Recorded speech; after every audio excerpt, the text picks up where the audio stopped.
ತಂದೆ, ಮಗ, ಪವಿತ್ರಾತ್ಮನ ತ್ರೇಯಕ ನಾಮದಲ್ಲಿ ಇಂದಿನ ಆರಾಧನೆಯನ್ನು ನಾವು ಪ್ರಾರಂಭ ಮಾಡೋಣ. ವಂದನೆ ಯೇಸುವೇ, ವಂದನೆ ಯೇಸುವೇ, ವಂದನೆ ಯೇಸುವೇ, ವಂದನೆ ಯೇಸುವೇ, ವಂದನೆ ಯೇಸುವೇ, ವಂದನೆ ಯೇಸುವೇ, ವಂದನೆ ಯೇಸುವೇ, ವಂದನೆ ಯೇಸುವೇ. Hallelujah, hallelujah,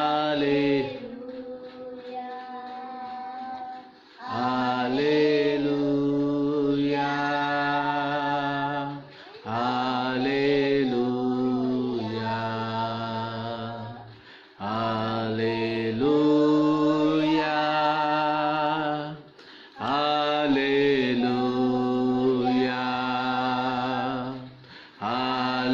hallelujah, hallelujah.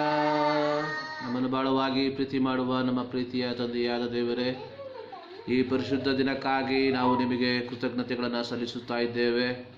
ಮತ್ತೊಂದು ವಾರ ಕರ್ತನೆ ನಮ್ಮ ಜೀವಿತದಲ್ಲಿ ನೀನು ದಾನವಾಗಿ ಕೊಟ್ಟಿದ್ದೀಯಾ, ಅದಕ್ಕಾಗಿ ನಿನಗೆ ಸ್ತೋತ್ರ.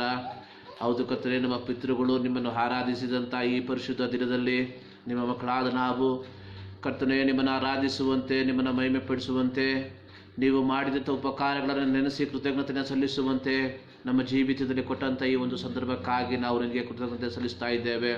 ಪ್ರತ್ಯೇಕವಾಗಿ ಸ್ವಾಮಿ, ಈ ಆಗಸ್ಟ್ ತಿಂಗಳಿನ 2ನೇ ದಿನದಲ್ಲಿ ಸ್ವಾಮಿ ನಿಮ್ಮ ಸನ್ನಿಧಾನಕ್ಕೆ ನಾವು ಸೇರಿ ಬರುವಂತೆ ಕೃಪೆ ಮಾಡಿದ್ದಕ್ಕಾಗಿ ಸ್ತೋತ್ರ ಸ್ವಾಮಿ. ಈ ಒಂದು ಹೊಸ ತಿಂಗಳನ್ನು ನಮ್ಮ ಜೀವಿತಕ್ಕೆ ನೀನು ಕೊಟ್ಟಿದ್ದೀಯ, ಅದಕ್ಕಾಗಿ ನಿನಗೆ ಸ್ತೋತ್ರ ಸ್ವಾಮಿ. ಈ ದಿನವನ್ನು ಕರ್ತನೆ ಸಂಪೂರ್ಣವಾಗಿ ನಿಮ್ಮ ಕರಗಳಿಗೆ ಸಮರ್ಪಿಸ್ತಾ ಇದ್ದೇವೆ. ಈ ಆರಾಧನೆಯ ಪ್ರಾರಂಭದಿಂದ ಅಂತ್ಯದವರೆಗೆ ದೇವರ ಪವಿತ್ರಾತ್ಮನು ತಾನೇ ಕರ್ತನೆ ನಾಯಕನಾಗಿದ್ದು ಮಾರ್ಗ ನಡೆಸುವುದಾಗಿ ನಾವು ಪ್ರಾರ್ಥಿಸುವಂಥವರಾಗಿದ್ದೇವೆ. ನಾವು ಆಡುವಂಥ ಹಾಡುಗಳು, ನಾವು ಓದುವಂಥ ಕೀರ್ತನ ಭಾಗಗಳು ಸ್ವಾಮಿ, ಎಲ್ಲದರ ಮೂಲಕವಾಗಿ ನಿನ್ನ ನಾಮ ಮಹಿಮೆ ಹೊಂದುವಂತೆ ನಿನ್ನ ಕೃಪೆ ಮಾಡೆಂಬುದಾಗಿ ನಾವು ಪ್ರಾರ್ಥಿಸ್ತಾ ಇದ್ದೇವೆ. ಹೌದು ಕರ್ತನೆ, ಈ ಶಬ್ದವನ್ನು ಕೇಳುವಂಥ ಪ್ರತಿಯೊಬ್ಬರನ್ನ ಕರ್ತನೆ ನಿಮ್ಮ ಕರಗಳಿಗೆ ಸಮರ್ಪಿಸ್ತಾ ಇದ್ದೇವೆ. ಪ್ರತಿಯೊಬ್ಬರಿಗೆ ಬೇಕಾಗಿರುವಂಥ ಆತ್ಮಿಕವಾದ ಮನ್ನವನ್ನು ದಯಪಾಲಿಸು ಎಂಬುದಾಗಿ ನಾವು ಪ್ರಾರ್ಥಿಸ್ತಾ ಇದ್ದೇವೆ. ಪ್ರಾರ್ಥನೆ ಕೇಳಿದ್ದಕ್ಕಾಗಿ ಸ್ತೋತ್ರ. ಯೇಸು ಕ್ರಿಸ್ತನ ಒಂದು ನಾಮದಲ್ಲಿ ಬೇಡುತ್ತೇವೆ ನಮ್ಮ ಪ್ರೀತಿಯ ತಂದೆಯೇ, ಆಮೇನ್. ಪ್ರಾರಂಭದಲ್ಲಿ ಒಂದು ಹಾಡನ್ನು ಹಾಡಿ ನಾವು ದೇವರನ್ನು ಮಹಿಮೆ ಪಡಿಸೋಣ. ಶಿಲುಬೆಯ ಸಂದೇಶವು ನಿನ್ನನ್ನು ಬಿಡಿಸುವುದು, ಜೀವನದ ಸಮಸ್ಯೆಗೆ ಶಿಲುಬೆಯೇ ಉತ್ತರವು ಎಂಬುವಂಥ ಒಂದು ಕನ್ನಡ ಹಾಡನ್ನು ಹಾಡಿ ನಾವು ದೇವರನ್ನು ಮಹಿಮೆ ಪಡಿಸೋಣ. ಶಿಲುಬೆಯ ಸಂದೇಶವು ನಿನ್ನನ್ನು ಬಿಡಿಸುವುದು, ಜೀವನದ ಸಮಸ್ಯೆಗೆ ಶಿಲುಬೆಯೇ ಉತ್ತರವು, ಶಿಲುಬೆಯಲ್ಲಿ ಹೊರತು ನಿನ್ನ ಹೆಚ್ಚಳವು ಬೇರೊಂದರಲ್ಲಿಯೂ ಬೇಡ, ಶಿಲುಬೆಯಲ್ಲಿ ಹೊರತು ನಿನ್ನ ಹೆಚ್ಚಳವು ಬೇರೊಂದರಲ್ಲಿಯೂ ಬೇಡ, ಶಿಲುಬೆಯ ಸಂದೇಶವು ನಿನ್ನನ್ನು ಬಿಡಿಸುವುದು, ಶಿಲುಬೆಯ ಮಾತು ನಂಬದವರಿಗೆ ಹುಚ್ಚುತನ, ರಕ್ಷಣೆಯ ಮಾರ್ಗದಲ್ಲಿ ಇರುವವರಿಗೆ ದೇವಶಕ್ತಿ, ಶಿಲುಬೆಯ ಮಾತು ನಾಶನದ ಇರುವವರಿಗೆ ಉಚ್ಚುತನ, ರಕ್ಷಣೆಯ ಮಾರ್ಗದಲ್ಲಿ ಇರುವವರಿಗೆ ದೇವಶಕ್ತಿ. ಯೇಸುವನ್ನು ಹಿಂಬಾಲಿಸುವುದು ಶಿಲುಬೆಯ ಮಾರ್ಗವು. ಯೇಸುವನ್ನು ಹಿಂಬಾಲಿಸುವುದು ಶಿಲುಬೆಯ ಮಾರ್ಗವು. ಆ ಮಾರ್ಗದಲ್ಲಿ ನಿತ್ಯ ಜೀವವು. ಶಿಲುಬೆಯ ಸಂದೇಶವು ನಿನ್ನನ್ನು ಬಿಡಿಸುವುದು. ಜೀವನದ ಸಮಸ್ಯೆಗೆ ಶಿಲುಬೆಯೇ ಉತ್ತರವು. ಶಿಲುಬೆಯ ದೃಶ್ಯ ನಂಬದವರಿಗೆ ಮಂಕುತನ, ರಕ್ಷಣೆಯ ಮಾರ್ಗದಲ್ಲಿ ಇರುವವರಿಗೆ ದಿವ್ಯ ಜ್ಯೋತಿ. ಶಿಲುಬೆಯ ಮಾತು ನಾಶನದವರಿಗೆ ಮಂಕುತನ, ರಕ್ಷಣೆಯ ಮಾರ್ಗದಲ್ಲಿ ಇರುವವರಿಗೆ ದಿವ್ಯ ಜ್ಯೋತಿ. ಲೋಕವನ್ನು ಜಯಿಸುವುದು ಶಿಷ್ಯತ್ವ ಮಾರ್ಗವು. ಲೋಕವನ್ನು ಜಯಿಸುವುದು ಶಿಷ್ಯತ್ವ ಮಾರ್ಗವು. ಆ ಮಾರ್ಗದಲ್ಲಿ ನಿತ್ಯಾನಂದವು. ಶಿಲುಬೆಯ ಸಂದೇಶವು ನಿನ್ನನ್ನು ಬಿಡಿಸುವುದು. ಜೀವನದ ಸಮಸ್ಯೆಗೆ ಶಿಲುಬೆಯೇ ಉತ್ತರವು. ಶಿಲುಬೆಯಲ್ಲಿ ಹೊರತು ನಿನ್ನ ಎಚ್ಚಳವು ಬೇರೊಂದರಲ್ಲಿಯೂ ಬೇಡ. ಶಿಲುಬೆಯಲ್ಲಿ ಹೊರತು ನಿನ್ನ ಎಚ್ಚಳವು ಬೇರೊಂದರಲ್ಲಿಯೂ ಬೇಡ. ಶಿಲುಬೆಯ ಸಂದೇಶವು ನಿನ್ನನ್ನು ಬಿಡಿಸುವುದು. ಜೀವನದ ಸಮಸ್ಯೆಗೆ ಶಿಲುಬೆಯೇ ಉತ್ತರವು. ಹಲ್ಲೆಲೂಯಾ. ಶಿಲುಬೆಯ ಸಂದೇಶವು ನಿನ್ನನ್ನು ಬಿಡಿಸುವುದು. ಜೀವನದ ಸಮಸ್ಯೆಗೆ ಶಿಲುಬೆಯೇ ಉತ್ತರವು. ಒಂದು ಮನೋಹರವಾದಂಥ ಒಂದು ಹಾಡನ್ನು ಹಾಡಿ ನಾವು ದೇವರನ್ನು ಮಹಿಮೆಪಡಿಸುವಂತೆ ದೇವರು ಕೃಪೆ ಮಾಡಿದ್ದಾನೆ. ಇವತ್ತು ನಾವು ಓದುವಂಥ ಕೀರ್ತನೆಗಳು 119 ಅದರ 89ರಿಂದ 96 ವಾಕ್ಯಗಳನ್ನು ವಾಕ್ಯ ಪ್ರತ್ಯುತ್ತರವಾಗಿ ಓದಿ ನಾವು ದೇವರನ್ನು ಮಹಿಮೆಪಡಿಸೋಣ. Psalms 119 verse 89 to 96. ಕೀರ್ತನೆಗಳು 119, 89ರಿಂದ 96 ವಾಕ್ಯಗಳನ್ನು. Let's read. ಯೆಹೋವನೇ, ನಿನ್ನ ವಾಕ್ಯವು ಪರಲೋಕದಲ್ಲಿ ಶಾಶ್ವತವಾಗಿ ಸ್ಥಾಪಿಸಲ್ಪಟ್ಟಿದೆ. Your faithfulness endures to all generations. You establish the earth and it abides. ನಿನ್ನ ವಿಧಿಗಳನುಸಾರವಾಗಿ ಅವು ಇಂದಿನವರೆಗೂ ಸ್ಥಿರವಾಗಿ ನಿಂತಿರುತ್ತದೆ, ಯಾಕೆಂದರೆ ಸರ್ವ ವಸ್ತುಗಳು ನಿನ್ನನ್ನು ಸೇವಿಸುತ್ತವೆ. Unless your law had been my delight, I would then have perished in my affliction. ನಾನು ನಿನ್ನ ನೇಮಗಳನ್ನು ಎಂದಿಗೂ ಮರೆಯುವುದಿಲ್ಲ, ಅವುಗಳಿಂದಲೇ ನನ್ನನ್ನು ಬದುಕಿಸಿದ್ದಿ. I am yours, serve me, for I have sought your results. ದುಷ್ಟರು ನನ್ನನ್ನು ಸಂಹರಿಸಬೇಕೆಂದು ಹೊಂಚಿ ನೋಡುತ್ತಾರೆ, ನಾನು ನಿನ್ನ ಕಟ್ಟಳೆಗಳನ್ನೇ ಲಕ್ಷಿಸಿಕೊಂಡಿರುವೆನು. I have seen the consummation of all perfection, but your commandment is exceedingly broad. ಆಮೇನ್. ದೇವರ ನಾಮಕ್ಕೆ ಸ್ತೋತ್ರವಾಗಲಿ. ಈ ಪರಿಶುದ್ಧ ದಿನದಲ್ಲಿ ಮತ್ತೊಂದು ಆವರ್ತಿ ದೇವರ ಸನ್ನಿಧಾನದಲ್ಲಿ ದೇವರನ್ನು ಆರಾಧಿಸುವುದಕ್ಕೆ ದೇವರು ನಮಗೆ ಕೊಟ್ಟಂಥ ಈ ಒಂದು ಸಮಯಕ್ಕಾಗಿ ನಾವು ದೇವರಿಗೆ ಕೃತಜ್ಞತೆಗಳನ್ನು ಸಲ್ಲಿಸುವವರಾಗಿದ್ದೇವೆ. ಅನೇಕರಿಗೆ ಲಭಿಸದೇ ಇರುವಂಥ ಸಮಯ, ಅನೇಕರಿಗೆ ಲಭಿಸದೇ ಇರುವಂಥ ಒಂದು ಭಾಗ್ಯವನ್ನು ದೇವರು ನಮ್ಮ ಜೀವಿತದಲ್ಲಿ ಕೊಟ್ಟಿರುವಂಥದ್ದನ್ನು ನಾವು ನೋಡುತ್ತೇವೆ. ಲೋಕದ ಕಡೆಗೆ ತಿರುಗಿ ನೋಡುವಾಗ ಅನೇಕರು ಕಳೆದ ವಾರಗಳಲ್ಲಿ, ಕಳೆದ ದಿನಗಳಲ್ಲಿ ಈ ಲೋಕವನ್ನು ಬಿಟ್ಟು ಅಗಲಿ ಹೋಗಿರುವಂಥದ್ದನ್ನು ನಾವು ನೋಡ್ತೇವೆ. ಪ್ರತ್ಯೇಕವಾಗಿ ಈ ಒಂದು ಕೊರೋನಾ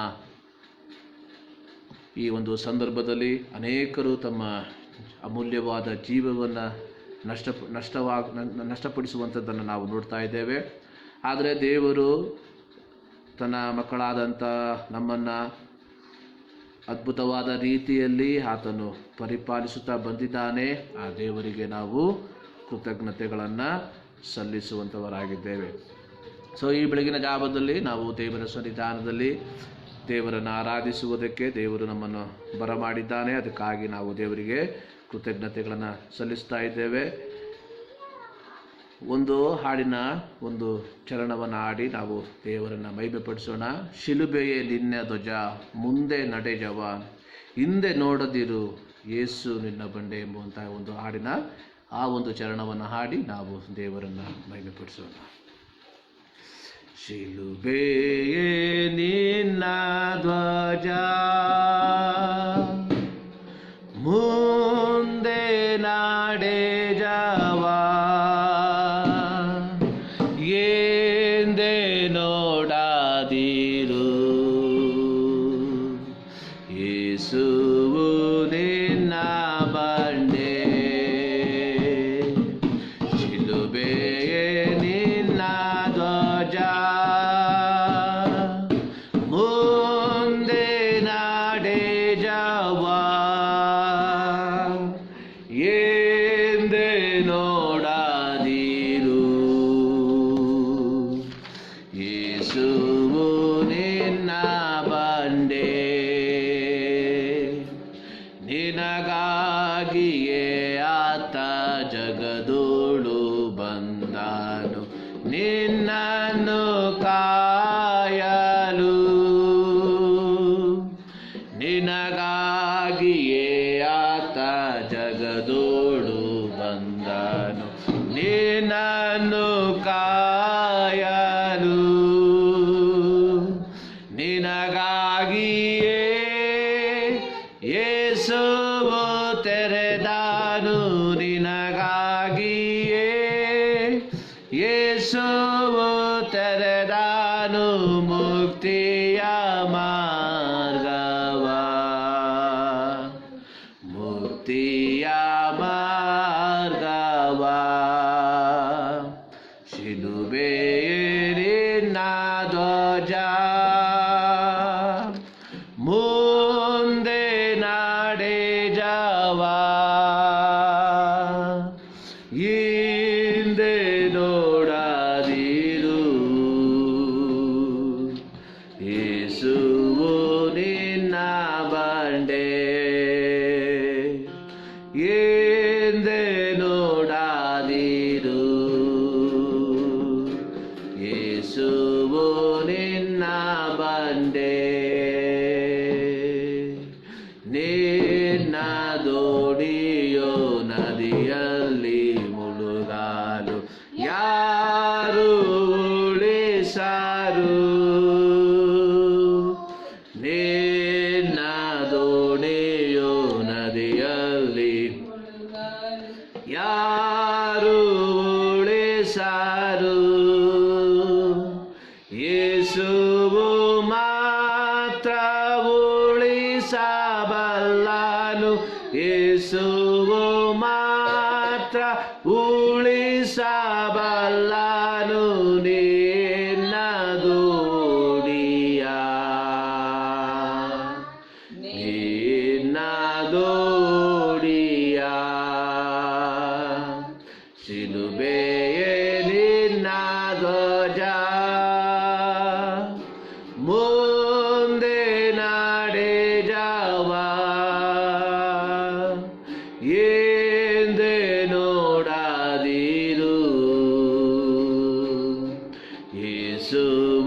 ನಿನ್ನ ಬಂಡೆ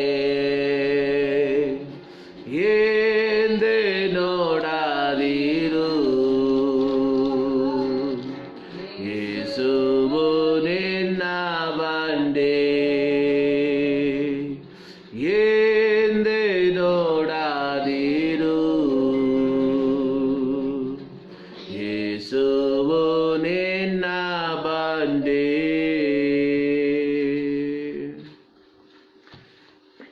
ಹೌದು ಪ್ರಿಯ ದೇವರ ಮಕ್ಕಳೇ, ಶಿಲುಬೆಯೇ ನಮ್ಮ ಧ್ವಜವಾಗಿದೆ. ಆ ಶಿಲುಬೆಯನ್ನು ನೋಡಿ ನಾವು ನಮ್ಮ ಜೀವಿತವನ್ನು ನಾವು ಮುಂದಕ್ಕೆ ಸಾಗಿಸುವಂಥವರಾಗಿರಬೇಕು. ಇಬ್ರಿಯ ಪತ್ರಿಕೆಯಲ್ಲಿ ನಾವು ಓದುವ ರೀತಿಯಲ್ಲಿ ನಂಬಿಕೆಯನ್ನು ಹುಟ್ಟಿಸುವವನು ಪೂರೈಸುವವನು ಆದ ಯೇಸುವಿನ ಮೇಲೆ ದೃಷ್ಟಿ ಇಟ್ಟು ನಮಗೆ ನೇಮಕವಾದ ಓಟವನ್ನು ಸ್ಥಿರ ಚಿತ್ತದಿಂದ ಓಡೋಣ ಎಂಬುದಾಗಿ. ಈ ಬೆಳಗಿನ ಜಾವದಲ್ಲಿ ಮತ್ತೊಂದು ಆವರ್ತಿ ದೇವರ ಸನ್ನಿಧಾನದಲ್ಲಿ ಈ ದೇವರನ್ನು ಆರಾಧಿಸುವುದಕ್ಕೆ ದೇವರು ನಮ್ಮನ್ನು ಬರಮಾಡಿದ್ದಕ್ಕಾಗಿ ನಾವು ದೇವರಿಗೆ ಕೃತಜ್ಞತೆಗಳನ್ನು ಸಲ್ಲಿಸುವರಾಗಿದ್ದೇವೆ. ಇವತ್ತು ನಾವು ದೇವರ ವಾಕ್ಯದಿಂದ ಧ್ಯಾನ ಮಾಡುವುದಕ್ಕೆ ಹೋಗ್ತಾ ಇದ್ದೇವೆ. ಪ್ರಾರಂಭದಲ್ಲಿ ನಾವು ಓದಿದಂಥ ಕೀರ್ತನೆಯ ಒಂದು ವಾಕ್ಯವನ್ನು ಮಾತ್ರ ಓದುವುದಕ್ಕೆ ಇಷ್ಟಪಡ್ತೇನೆ. ಅದರ 89ನೇ ವಾಕ್ಯದಲ್ಲಿ ಬರೆದಿರುವಂಥದ್ದು, ಯೆಹೋವನೇ ನಿನ್ನ ವಾಕ್ಯವು ಪರಲೋಕದಲ್ಲಿ ಶಾಶ್ವತವಾಗಿ ಸ್ಥಾಪಿಸಲ್ಪಟ್ಟಿದೆ. ದೇವರ ವಾಕ್ಯ ನಮ್ಮ ಕೈಯಲ್ಲಿ ಲಭಿಸಿರುವಂಥ ದೇವರ ವಾಕ್ಯ ಇದು ಪರಲೋಕದಲ್ಲಿ ಶಾಶ್ವತವಾಗಿ ಸ್ಥಾಪಿಸಲ್ಪಟ್ಟಿರುವಂಥದ್ದು. ಪರಲೋಕದಲ್ಲಿ ಸ್ಥಾಪಿಸಲ್ಪಟ್ಟಿರುವಂಥ ದೇವರ ವಾಕ್ಯವನ್ನು ದೇವರು ನಮ್ಮ ಕೈಯಲ್ಲಿ ಕೊಟ್ಟಿರುವಂಥದ್ದು ನಿಜವಾಗಲೂ ಅತ್ಯಂತ ಶ್ರೇಷ್ಠವಾದಂಥ ಒಂದು ಆಶೀರ್ವಾದ. ಪರಲೋಕದಲ್ಲಿರುವಂಥ ದೇವರ ವಾಕ್ಯ, ಪರಲೋಕದಲ್ಲಿ ಸ್ಥಿರಪಡಿಸಲ್ಪಟ್ಟಿರುವಂಥ ದೇವರ ವಾಕ್ಯ ಇವತ್ತು ನಮ್ಮ ಹಾಡು ಭಾಷೆಗಳಲ್ಲಿ ನಾವು ಓದುವಂಥ ಭಾಷೆಗಳಲ್ಲಿ ಓದುವುದಕ್ಕೆ ದೇವರು ನಮಗೆ ಕೊಟ್ಟಿರುವಂಥ ಈ ಒಂದು ಶ್ರೇಷ್ಠತೆಯನ್ನು ನೆನೆಸಿ ನಾವು ದೇವರನ್ನು ಸ್ತುತಿಸುವಂಥವರಾಗಿರಬೇಕು. 92ನೇ ವಾಕ್ಯದಲ್ಲಿ ನಾವು ನೋಡುತ್ತೇವೆ, ನಿನ್ನ ಧರ್ಮಶಾಸ್ತ್ರವು ನನಗೆ ಆನಂದಕರವಾಗದಿದ್ದರೆ ನನಗೊದಗಿದ ಆಪತ್ತಿನಲ್ಲಿ ಹಾಳಾಗಿ ಹೋಗುತ್ತಿದ್ದೇನು. ನಿನ್ನ ಧರ್ಮಶಾಸ್ತ್ರವು ನನಗೆ ಆನಂದವಾಗದಿದ್ದರೆ, ಇಲ್ಲಿ ಬಹಳ ಸೂಕ್ಷ್ಮತೆಯಿಂದ ಅವಲೋಕಿಸಬೇಕಾಗಿರುವಂಥ ಒಂದು ಮಾತು, ಬಹಳ ಸೂಕ್ಷ್ಮತೆಯಿಂದ ನೋಡಬೇಕಾಗಿರುವಂಥ ಒಂದು ವಾಕ್ಯ, ಓದಬೇಕಾಗಿರುವಂಥ ಒಂದು ವಾಕ್ಯ. ಇಲ್ಲಿ ಕೀರ್ತನೆಗಾರನು ಹೇಳ್ತಾ ಇದ್ದಾನೆ, ನಿನ್ನ ಧರ್ಮಶಾಸ್ತ್ರವು ನನ್ನ ಆನಂದವಾಗದಿದ್ದರೆ. ಅಂದರೆ ಇಲ್ಲಿ ಕೀರ್ತನೆಗಾರನು ಹೇಳುವಂಥದ್ದು, ನನ್ನ ಜೀವಿತದ ಪ್ರತಿ ಕ್ಷಣಗಳಲ್ಲಿ ಪ್ರತಿ ಸಂದರ್ಭಗಳಲ್ಲಿ ನಾನು ಆನಂದಗೊಳ್ಳುವಂಥದ್ದು, ನಾನು ಉಲ್ಲಾಸಗೊಳ್ಳುವಂಥದ್ದು ದೇವರ ಧರ್ಮಶಾಸ್ತ್ರದಲ್ಲಿ, ದೇವರ ವಾಕ್ಯದಲ್ಲಿ. ಆದುದರಿಂದಲೇ ಅಪೊಸ್ತಲನಾದ ಪೌಲನು ಫಿಲಿಪ್ಪಿಯ ಪತ್ರಿಕೆಯಲ್ಲಿ ಹೇಳುವಂಥದ್ದು, rejoice in the lord always, ಯಾವಾಗಲೂ ಕರ್ತನಲ್ಲಿ ಸಂತೋಷ ಪಡಿರಿ, ಕರ್ತನ ವಾಕ್ಯದಲ್ಲಿ ಸಂತೋಷ ಪಡಿರಿ. ಪ್ರತ್ಯೇಕವಾಗಿ ಈ ಒಂದು ಕಾಲಘಟ್ಟಗಳಲ್ಲಿ ನಾವು ಹಾದು ಹೋಗುತ್ತಿರುವಾಗ ಇವತ್ತು ನಮಗೆ ಒದಗಿ ಬಂದಿರುವಂತಹ ಈ ಒಂದು ಆಪತ್ತಿನಲ್ಲಿ ದೇವರ ಮಕ್ಕಳು ನಿರಾಶೆಗೊಳ್ಳದೇ ಇರುವಂಥದ್ದು, ದೇವರ ಮಕ್ಕಳು ಯಾವುದೇ ರೀತಿಯ ಸಂಬರ್ಧಕ್ಕೆ ಒಳಗಾಗದೇ ಇರುವಂಥ ಮೂಲ ಕಾರಣ ಅವರು ದೇವರ ಧರ್ಮಶಾಸ್ತ್ರದಲ್ಲಿ ಆನಂದ ಪಡುತ್ತಿರುವುದರಿಂದ. ಪ್ರಿಯ ದೇವರ ಮಕ್ಕಳೇ, ನಾವೆಲ್ಲರೂ ದೇವರ ಧರ್ಮಶಾಸ್ತ್ರದಲ್ಲಿ ಆನಂದ ಪಡುವವರಾಗಿರಬೇಕು. ನಮ್ಮ ಜೀವಿತ ದೇವರ ಧರ್ಮಶಾಸ್ತ್ರದಲ್ಲಿ ಅದು ಕಟ್ಟಲ್ಪಟ್ಟಿರುವುದಾಗಿರಬೇಕು. ಸೊ ಯಾರು ದೇವರ ವಾಕ್ಯದಲ್ಲಿ, ದೇವರ ಧರ್ಮಶಾಸ್ತ್ರದಲ್ಲಿ ಆನಂದ ಪಡುತ್ತಾರೆ, ಯಾರು ದೇವರ ಧರ್ಮಶಾಸ್ತ್ರದಲ್ಲಿ ತಮ್ಮ ಜೀವಿತವನ್ನು ಕಟ್ಟಿರ್ತಾರೆ, ಅಂಥವರು ದೃಢವಾಗಿ ನಿಲ್ತಾರೆ. ಯೇಸು ಸ್ವಾಮಿ ಹೇಳಿದಂಥ ಒಂದು ಸಾಮ್ಯ ಇದೆ. ಒಬ್ಬನು ಬಂಡೆಯ ಮೇಲೆ ತನ್ನ ಮನೆಯನ್ನು ಕಟ್ಟುದ. ಬಂಡೆ ದೇವರ ವಾಕ್ಯ. ಬಂಡೆ ಅಂದರೆ ನಾವು ಯಾವ ರೀತಿ ಬಂಡೆ ಒಂದು ದೃಢವಾಗಿ ನಿಂತಿರ್ತದೋ ಅದೇ ರೀತಿ ದೇವರ ಮಕ್ಕಳು ಒಂದು ದೃಢವಾಗಿ ನಿಲ್ಲಿರಬೇಕು. ದೇವರ ಮಕ್ಕಳಿಗೆ ದೃಢತೆ ಇರುವಂಥದ್ದು ಈ ಲೋಕದಲ್ಲಿ ಕಾಣುವಂಥ ಯಾವುದೇ ವಸ್ತುಗಳ ಮೇಲೆ ಅಲ್ಲ. ನಮ್ಮ ದೃಢತೆ ನಮ್ಮ ವಿದ್ಯಾಭ್ಯಾಸದ ಮೇಲೆ ಅಲ್ಲ. ನಮ್ಮ ದೃಢತೆ ನಮ್ಮ ಆಸ್ತಿ ಅಂತಸ್ತುಗಳ ಮೇಲೆ ಅಲ್ಲ. ನಮ್ಮ ದೃಢತೆ ಕ್ರಿಸ್ತನಲ್ಲಿ ಆಗಿರಬೇಕು, ದೇವರ ವಾಕ್ಯದಲ್ಲಿ ಆಗಿರಬೇಕು. ಸೊ ಈ ರೀತಿ ದೇವರ ವಾಕ್ಯದಲ್ಲಿ ನಾವು ದೃಢಪಟ್ಟಿದ್ದರೆ ನಮಗೆ ಸಂಭವಿಸುವಂಥ ಆಪತ್ತುಗಳು ನಮ್ಮ ಜೀವಿತದಲ್ಲಿ ಯಾವುದನ್ನು ಮಾಡುವುದಕ್ಕೆ ಸಾಧ್ಯವಿಲ್ಲ. ದೇವರ ಮಕ್ಕಳೇ, ಕ್ರೈಸ್ತ ಜೀವಿತ ಅನ್ನುವಂಥದ್ದು ಒಂದು ಸುಖಮಯವಾದಂಥ ಜೀವಿತವಲ್ಲ. ಅನೇಕ ವರ್ಷಗಳ ಹಿಂದೆ ನಾನು ಓದಿದಂಥ ಒಂದು ಕತೆ, ಎಲ್ಲರೂ ಅದನ್ನು ಓದಿರ್ತಾರೆ. ಒಬ್ಬ ಯಾತ್ರಿಕನು ಈ ರೀತಿ ಯಾತ್ರೆ ಮಾಡ್ತಾ ಇರ್ತಾನೆ.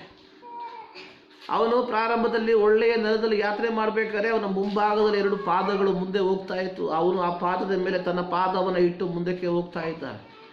ನಂತರವಾಗಿ ಒಂದು ಮರಳಿರುವಂಥ ಜಾಗದಲ್ಲಿ ಅಥವಾ ಸಮುದ್ರದ ತೀರದಲ್ಲಿ ಯಾತ್ರೆ ಮಾಡುವಂಥ ಸಂದರ್ಭದಲ್ಲೂ 2 ಪಾದಗಳು ಅವನನ್ನು ಹಿಂಬಾಲಿಸಿ ಅವನ ಮುಂದೆ ಹೋಗ್ತಾ ಇತ್ತು. ಅವನು ಆ ಪಾದದ ಮೇಲೆ ತನ್ನ ಪಾದವನ್ನು ಇಟ್ಟು ಆತನು ಹೋಗ್ತಾ ಇದ್ದ.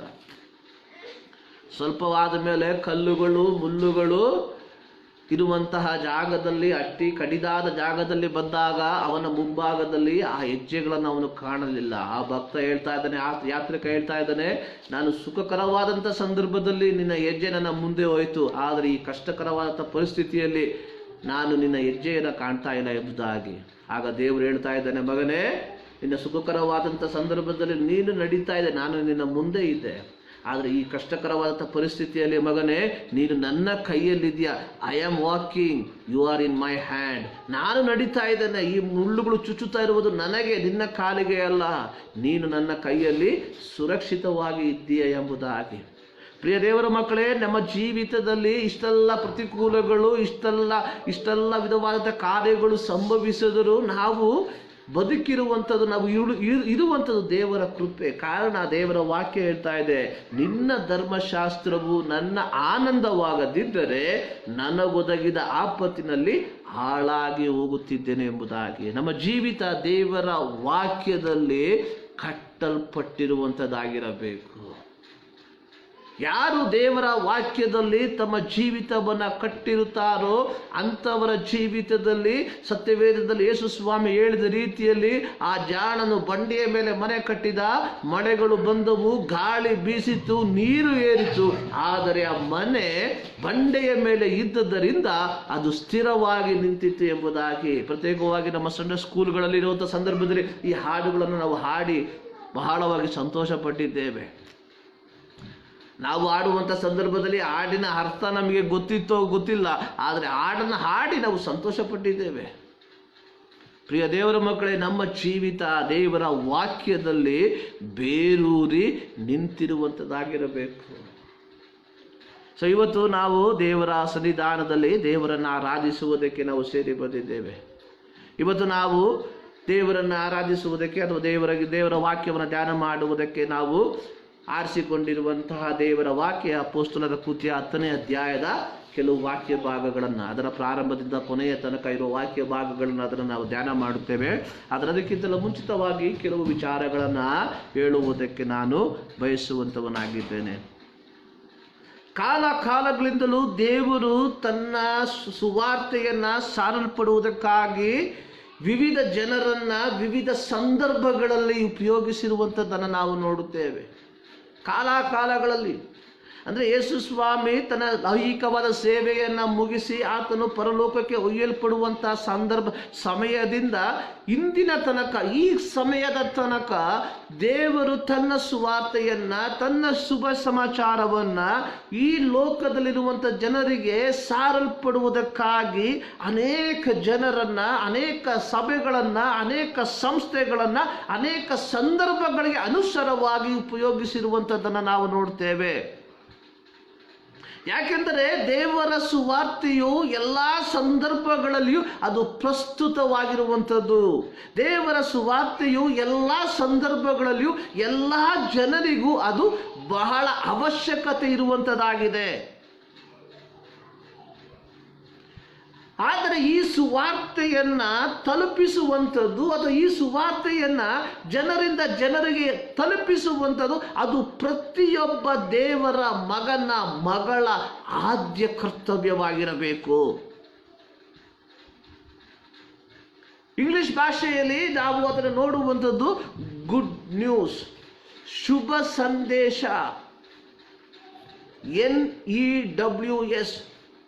ಇದರ ಅರ್ಥ ಎಲ್ಲರಿಗೂ ಗೊತ್ತಿದೆ. ನಾರ್ತ್, ಈಸ್ಟ್, ವೆಸ್ಟ್, ಸೌತ್ ಅಂದರೆ ಭೂಮಿಯ 4 ದಿಕ್ಕುಗಳಲ್ಲಿರುವಂಥವರು. ಈ ಶುಭ ಸಂದೇಶವನ್ನು ಉತ್ತರ ದಿಕ್ಕಿನಲ್ಲಿರುವಂಥವರು, ಈ ಶುಭ ಸಂದೇಶವನ್ನು ಪೂರ್ವ ದಿಕ್ಕಿನಲ್ಲಿರುವಂಥವರು, ಈ ಶುಭ ಸಂದೇಶವನ್ನು ಪಶ್ಚಿಮ ದಿಕ್ಕಿನಲ್ಲಿರುವಂಥವರು, ಈ ಶುಭ ಸಂದೇಶವನ್ನು ದಕ್ಷಿಣ ದಿಕ್ಕಿನಲ್ಲಿರುವಂಥವರು ಇದನ್ನು ಕೇಳಬೇಕು ಎಂಬುದಾಗಿ ಮಾರ್ಕನ ಸುವಾರ್ತೆಯಲ್ಲಿ ನಾವು ನೋಡ್ತೇವೆ. ಈ ಕ್ರಿಸ್ತನ ಸುವಾರ್ತೆಯು ಎಲ್ಲ ಜನರು ಕೇಳಲ್ಪಟ್ಟ ಮೇಲೆ ಅಂತ್ಯವು ಸಂಭವಿಸುತ್ತದೆ. ನಾವೆಲ್ಲರೂ ಕ್ರಿಸ್ತನ 2ನೆಯ ಬರೋಣವನ್ನು ಎದುರು ನೋಡುವಂಥವರಾಗಿದ್ದೇವೆ. ಅದು ಆದಷ್ಟು ಶೀಘ್ರವೇ ಆದರೆ ಎಂಬುದಾಗಿ, ಎಷ್ಟೋ ಒಳ್ಳೆಯದು ಎಂಬುದಾಗಿ ಚಿಂತಿಸುವಂಥ ಅನೇಕರು ಇದ್ದಾರೆ. ಆದರೆ ಕ್ರಿಸ್ತನ 2ನೆಯ ಬರೋಣವು ಸಂಭವಿಸಬೇಕಾದರೆ ಸತ್ಯವೇದದ ಪ್ರಕಾರವಾಗಿ ಇಡೀ ಮನುಷ್ಯ ಕುಲ ಕ್ರಿಸ್ತನ ಸುವಾರ್ತೆಯನ್ನು ಕೇಳಬೇಕು.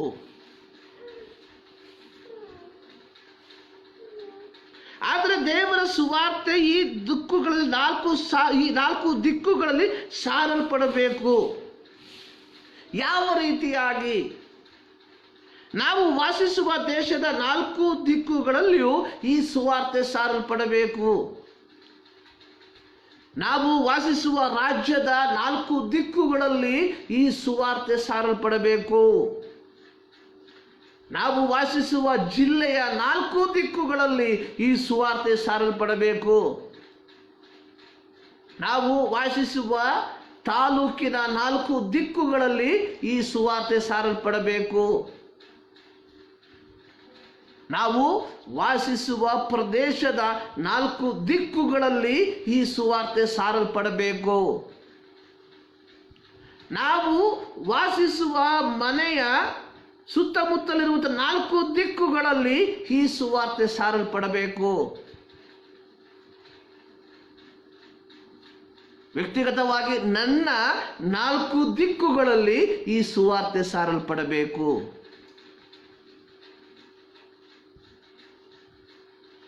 ಸೊ ಈ ಸುವಾರ್ತೆ ಸಾರಲ್ಪಡಬೇಕು ಎಂಬುದಾಗಿ ಯೇಸು ಸ್ವಾಮಿ ಬಯಸುವಂಥವನಾಗಿದ್ದಾನೆ. ಆದರೆ ಈ ಸುವಾರ್ತೆಯನ್ನು ನಾವು ಇತರರಿಗೆ ಸಾರುತ್ತಿದ್ದೇವ ಎಂಬುವಂಥ ಒಂದು ಪ್ರಶ್ನೆಯೇ ನಮ್ಮನ್ನು ಕಾಡಿದರೆ ಅದು ಒಂದು ಒಳ್ಳೆಯ ಕಾರ್ಯವಾಗಿರುತ್ತದೆ.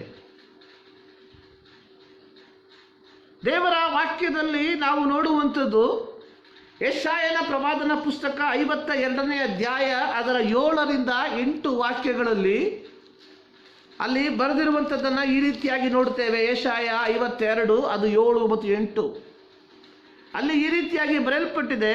ಪರ್ವತಗಳ ಮೇಲೆ ತ್ವರೆಪಡುತ್ತಾ ಶುಭ ಸಮಾಚಾರವನ್ನು ತಂದು ಸಮಾಧಾನವನ್ನು ಸಾರುವ ದೂತನ ಪಾದಗಳು ಎಷ್ಟೋ ಅಂದವಾಗಿದೆ.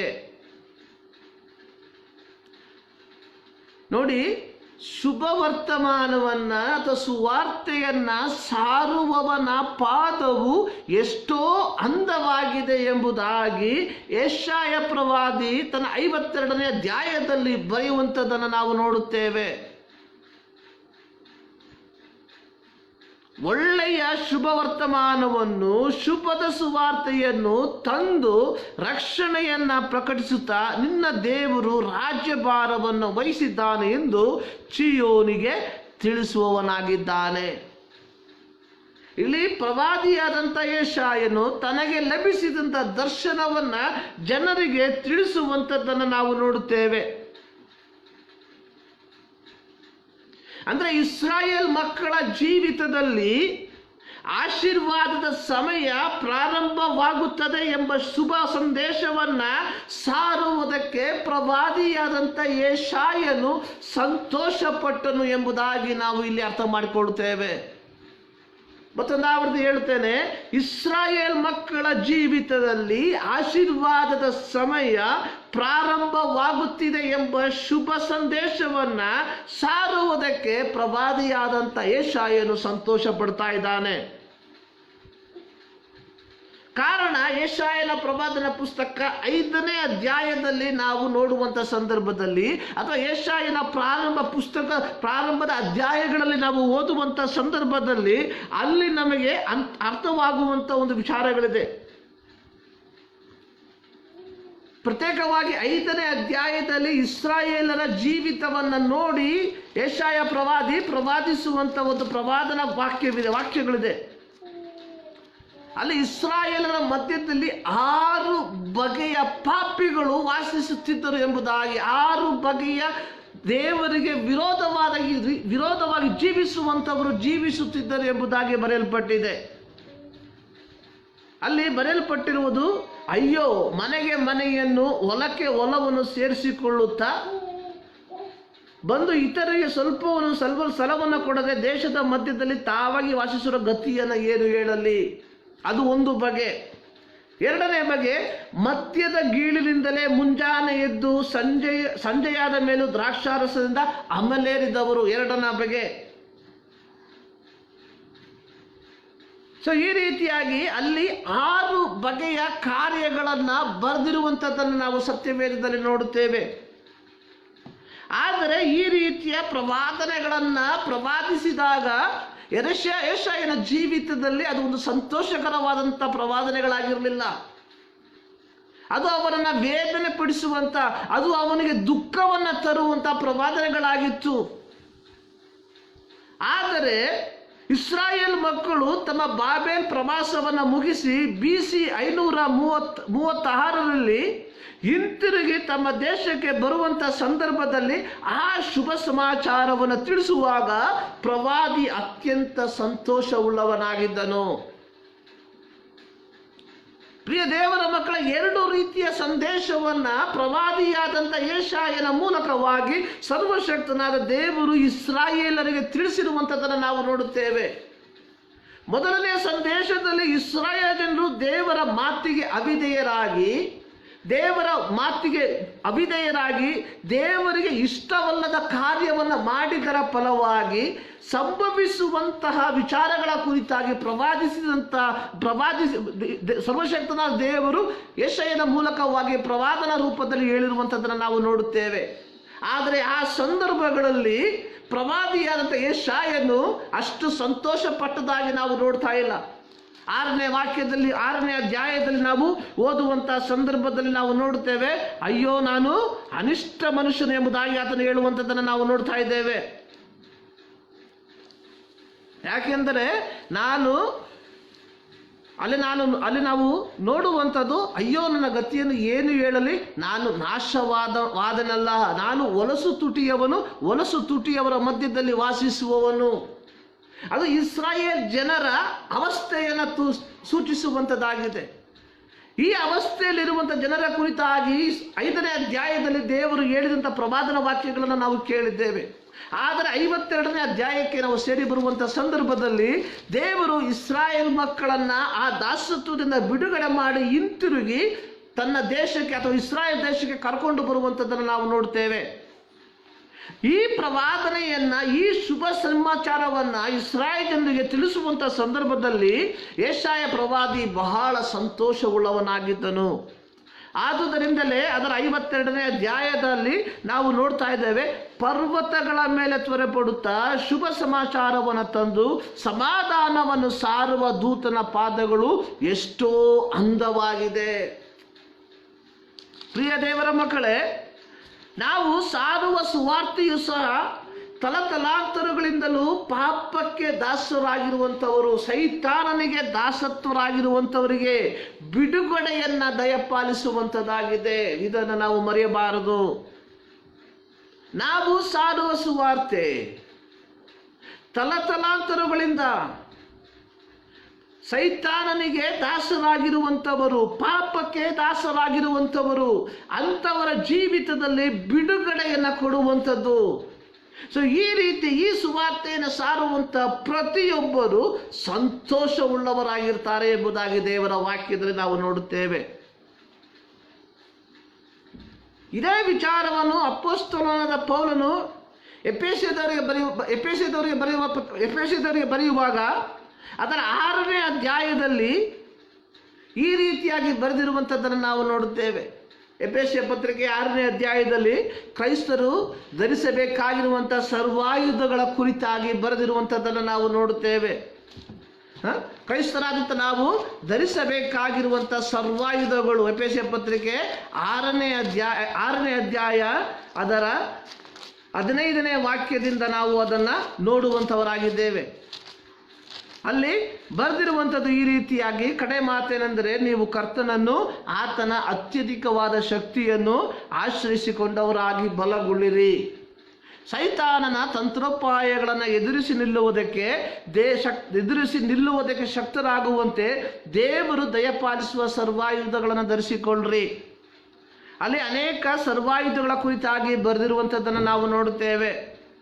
12ನೇ ವಾಕ್ಯದಲ್ಲಿ ಬರೆದಿರುವಂಥದ್ದು, ನಾವು ಹೋರಾಡುವಂಥದ್ದು ಮನುಷ್ಯ ಮಾತ್ರದವರ ಸಂಗಡವಲ್ಲ, ರಾಜತ್ವಗಳ ಮೇಲೆ, ಅಧಿಕಾರಿಗಳ ಮೇಲೆ, ಈ ಅಂಧಕಾರದ ಲೋಕಾಧಿಪತಿಗಳ ಮೇಲೆ, ಆಕಾಶ ಮಂಡಲದಲ್ಲಿರುವ ದುರಾತ್ಮಗಳ ಸೇನೆಗಳ ಮೇಲೆಯೂ ನಾವು ಹೋರಾಡುವವರಾಗಿದ್ದೇವೆ.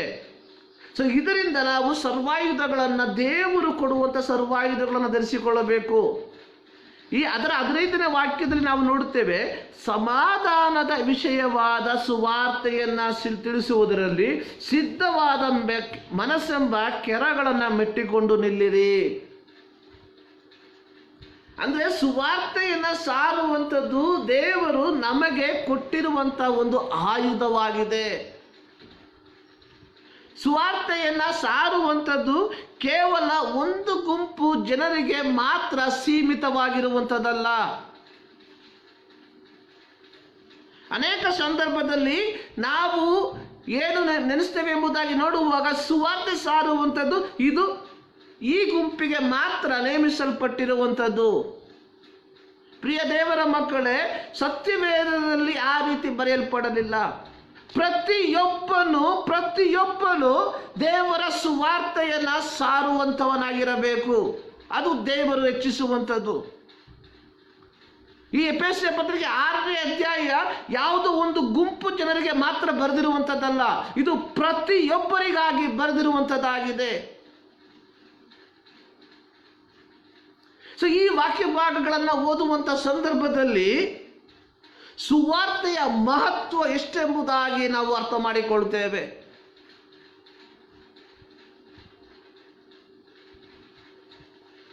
ಕಳೆದ ವಾರ ನಾನು ಹೇಳಿದ ರೀತಿಯಲ್ಲಿ ನಾವೆಲ್ಲರೂ ಕಳುಹಿಸಲ್ಪಟ್ಟವರು. We are all send out. ನಾವೆಲ್ಲರೂ ಕಳುಹಿಸಲ್ಪಟ್ಟವರಾಗಿದ್ದೇವೆ.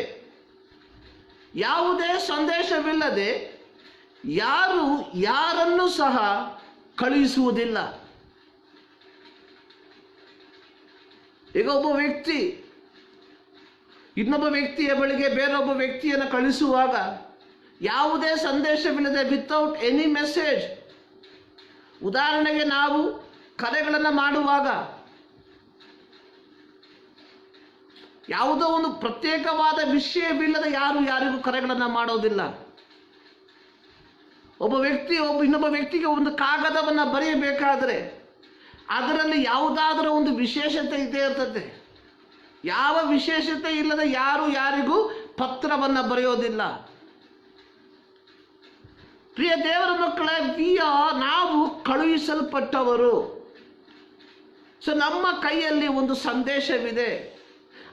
ನಾವು ಪಡ್ಕೊಂಡಿರುವಂಥ ಸಂದೇಶವನ್ನು ತಿಳಿಸುವಂಥದ್ದು ಅದು ನಮ್ಮ ಜವಾಬ್ದಾರಿಯಾಗಿದೆ. ಯೆರೆಮೀಯ ಪ್ರವಾದನ ಪುಸ್ತಕ 29ನೇ ಅಧ್ಯಾಯ 11ನೇ ವಾಕ್ಯದಲ್ಲಿ ಸರ್ವಶಕ್ತನಾದ ದೇವರು ಇಸ್ರಾಯೇಲರ ಕುರಿತಾಗಿ ಹೇಳುವಂಥ ಒಂದು ಮಾತಿದೆ. ಅಂದರೆ ಇಸ್ರಾಯೇಲರು ಗುಲಾಮರಾಗಿ ಬಾಬೇಲ್ ದೇಶದಲ್ಲಿ ಪ್ರವಾಸಿಗಳಾಗಿ ವಾಸ ಮಾಡುವಂಥ ಸಂದರ್ಭದಲ್ಲಿ ಯೆರೆಮೀಯನ ಮೂಲಕವಾಗಿ ಸರ್ವಶಕ್ತನಾದ ದೇವರು ಹೇಳಿ ಕಳುಹಿಸಿದಂಥ ಒಂದು ಸಂದೇಶ. ಆ ಸಂದೇಶ ಏನೆಂಬುದಾಗಿ ನಾವು ನೋಡುವಾಗ, ನಾನು ನಿಮ್ಮ ವಿಷಯದಲ್ಲಿ ಮಾಡಿಕೊಳ್ಳುತ್ತಿರುವ ಆಲೋಚನೆಗಳನ್ನು ನಾನೇ ಬಲ್ಲೆ. ಅಂದರೆ ದೇವರಿಗೆ ಇಸ್ರಾಯೇಲ್ ಮಕ್ಕಳಿಗೆ ಹೇಳುವುದಕ್ಕೆ ಒಂದು ಸಂದೇಶವಿತ್ತು. ಆ ಸಂದೇಶವನ್ನು ಯೆರೆಮೀಯನ ಮೂಲಕವಾಗಿ, ಪತ್ರದ ಮೂಲಕವಾಗಿ ಬಾಬೇಲ್ನಲ್ಲಿ ವಾಸಿಸುವಂಥ ಜನರಿಗೆ ತಲುಪಿಸುವಂಥದ್ದನ್ನು ನಾವು ನೋಡುತ್ತೇವೆ. ಪ್ರಿಯ ದೇವರ ಮಕ್ಕಳೇ, ಯೇಸು ಕ್ರಿಸ್ತನನ್ನು ಆರಾಧಿಸುವಂಥ ಪ್ರೀತಿಯ ದೇವರ ಮಕ್ಕಳೇ, ಯೇಸು ಸ್ವಾಮಿ ಪ್ರತಿಯೊಬ್ಬರಿಗೂ ಒಂದು ಸಂದೇಶವನ್ನು ಕೊಟ್ಟಿದ್ದಾನೆ. ಆ ಸಂದೇಶವನ್ನು ತಲುಪಿಸುವಂಥ ಜವಾಬ್ದಾರಿ ನಮ್ಮ ಪ್ರತಿಯೊಬ್ಬರದಾಗಿದೆ. ಅದನ್ನು ನಾವು ಮರೆಯಬಾರದು. 2 ವಾರಗಳ ಹಿಂದೆ ನಾವು ಧ್ಯಾನ ಮಾಡಿದ್ವಿ, we are the ambassador of Christ. ನಾವು ಕ್ರಿಸ್ತನ ರಾಯಭಾರಿಗಳು ಎಂಬುದಾಗಿ.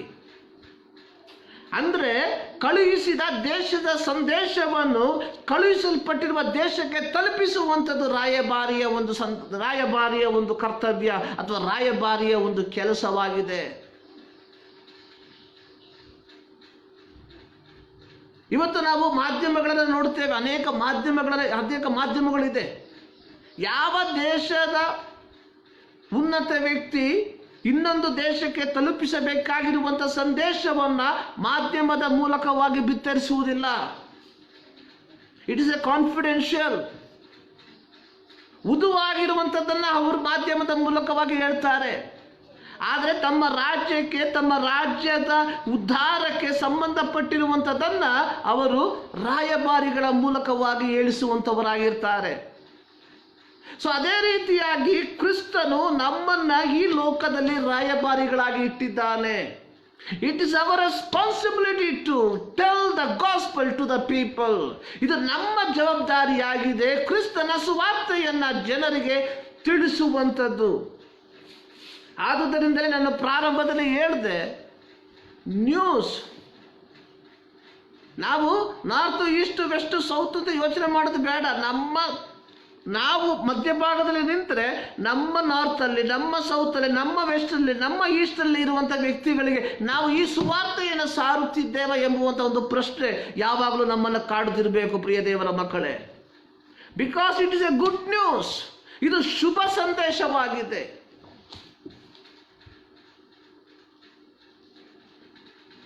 R we faithful to God? ಈ ವಿಚಾರದಲ್ಲಿ ನಾವು ದೇವರಿಗೆ ನಂಬಿಗಸ್ತರಾಗಿದ್ದೇವಾ?